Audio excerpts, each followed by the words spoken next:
आज के इस गाइड में हम एमसीसी काउंसलिंग 2026 की पूरी प्रक्रिया को स्टेप बाय स्टेप डिकोड करने वाले हैं। अगर आप पहली बार काउंसलिंग में बैठ रहे हैं तो फिक्र मत कीजिए, हम हर एक डिटेल को बिल्कुल आसान भाषा में समझेंगे। इस पूरे प्रोसेस को हमने 6 सिंपल स्टेप्स में बांटा है। पोर्टल पर लॉगिन करने और फीस भरने से लेकर सही चॉइस लॉक करने और कॉलेज में अपनी सीट पक्की करने तक हम ये सारे रूल्स आज कवर करेंगे ताकि आपसे कोई भी गलती ना हो। तो चलिए सीधे पहले स्टेप से शुरू करते हैं, रजिस्ट्रेशन और फीस का भुगतान।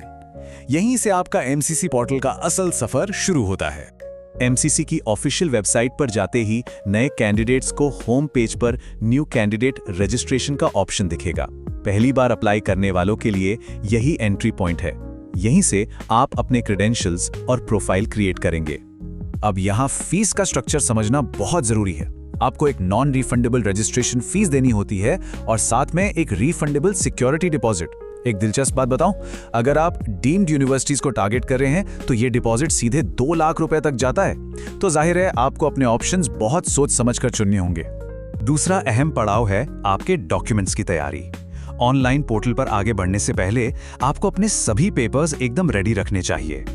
आपके पास अपनी 10वीं और 12वीं की मार्कशीट्स, नीट का स्कोर कार्ड, एडमिट कार्ड और वैलिड आईडी प्रूफ की स्कैन्ड कॉपीज होनी चाहिए। ये ध्यान रखिएगा कि ये सारी फाइल्स पीडीएफ फॉर्मेट में हो और उनका साइज 20 से 200 किलोबाइट के बीच ही हो, वरना अपलोड फेल हो सकता है। यहाँ एक बहुत बड़ा रेड फ्लैग है। जब आप सीट मिलने के बाद कॉलेज में रिपोर्ट करने जाएंगे तो आपके पास ये सभी डॉक्यूमेंट्स बिल्कुल ओरिजिनल फॉर्म में होने ही चाहिए। अगर कोई एक भी ओरिजिनल सर्टिफिकेट मिसिंग हुआ तो आपका एडमिशन तुरंत कैंसिल हो सकता है। इसमें कोई एक्सक्यूज नहीं चलता। डॉक्यूमेंट्स रेडी हैं? ग्रेट। अब आते हैं स्टेप 3 पर, यानी एक्चुअल ऑनलाइन फॉर्म फिल करना। इस बार 2026 के सेशन में कुछ नए नियम भी जोड़े गए हैं जिन पर ध्यान देना जरूरी है। इस साल एक नया कंसेंट फॉर्म इंट्रोड्यूस किया गया है। बेसिकली पोर्टल अब आपसे एक्सप्लिसिटली कंफर्म करवाएगा कि आपका डेटा जैसे एप्लीकेशन नंबर और डेट ऑफ बर्थ किस पर्पस के लिए कलेक्ट किया जा रहा है। आपको बस इसे ध्यान से पढ़कर आई एग्री पर क्लिक करना है। इसके बाद जब आप अपनी पर्सनल डिटेल्स भरें तो एक्स्ट्रा केयरफुल रहें। आपका नाम, रोल नंबर और मदर्स नेम आपके नीट एडमिट कार्ड से अक्षरशः मैच होना चाहिए। एक छोटी सी स्पेलिंग मिस्टेक भी आगे चलकर बड़ी सिरदर्दी बन सकती है। सिक्योरिटी भी बहुत क्रिटिकल है। आपको 8 से 13 कैरेक्टर्स का एक स्ट्रॉन्ग पासवर्ड बनाना होगा जिसमें लेटर्स, नंबर्स और स्पेशल सिंबल्स का कॉम्बिनेशन हो। और हाँ, अपना पासवर्ड या ओटीपी कभी भी किसी साइबर कैफे वाले या थर्ड पार्टी के साथ शेयर मत कीजिएगा। स्टेप 4 ये पूरे काउंसलिंग प्रोसेस का सबसे थ्रिलिंग और गेम चेंजिंग पार्ट है, चॉइस फिलिंग और लॉकिंग। यहीं से तय होगा कि आप किस कॉलेज में जाएंगे। यहाँ स्ट्रैटेजी ही सब कुछ है। एक्सपर्ट्स का एक बड़ा ही सिंपल रूल है, सबसे ऊपर अपनी पहली पसंद यानी ड्रीम कॉलेजेस को रखें। उसके बाद वो कॉलेजेस लिस्ट कीजिए जहां आपको सीट मिलने के चांसेस ज्यादा हैं और सबसे आखिर में अपने सेफ बैकअप ऑप्शंस रखिए। इस फेज में लोग कुछ बहुत कॉमन गलतियां करते हैं, जैसे एक ही नाम वाले 2 अलग-अलग शहरों के कॉलेजेस में कंफ्यूज हो जाना या जल्दबाजी में एमबीबीएस की जगह बीडीएस यानी डेंटल सीट सिलेक्ट कर लेना। और सबसे बड़ी गलती, डेडलाइन से पहले अपनी चॉइसेस को लॉक ही ना करना। ये ब्लंडर्स आपको हर हाल में अवॉइड करने हैं। चॉइस लॉक होने के बाद आता है स्टेप 5, सीट अलॉटमेंट और रिपोर्टिंग।